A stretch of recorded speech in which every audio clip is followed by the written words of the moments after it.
ফখরুদ্দিন রাজির মতো অত বড় মুফাসসির আলেম, অত বড় এলেমদার লোক যদি ইবলিসের ধাওয়ায় পড়তে পারে, আমার আপনার প্রত্যেকের ঈমানের উপরে মৃত্যুর আগে ইবলিস সবল দিবে। কি দিবে? সবল দিবে। ইবলিসের একটাই টার্গেট, ওদের কাছ থেকে আমি ঈমান নেব। খোদার কসম খেয়ে বলছি, আমার হুজুরে গাউসে পাক বলে, আমার কোন মুরিদ বিনা তওবায় মারা যাবে না।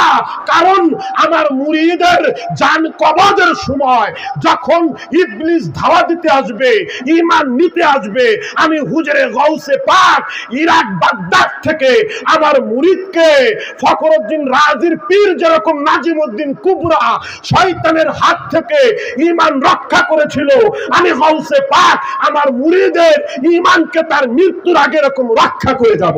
নারায়ে তাকবীর, নারায়ে রিসালাত, নারায়ে হায়দারি, নারায়ে হায়দারি, নারায়ে আযা, নারায়ে হুসাইন, নারায়ে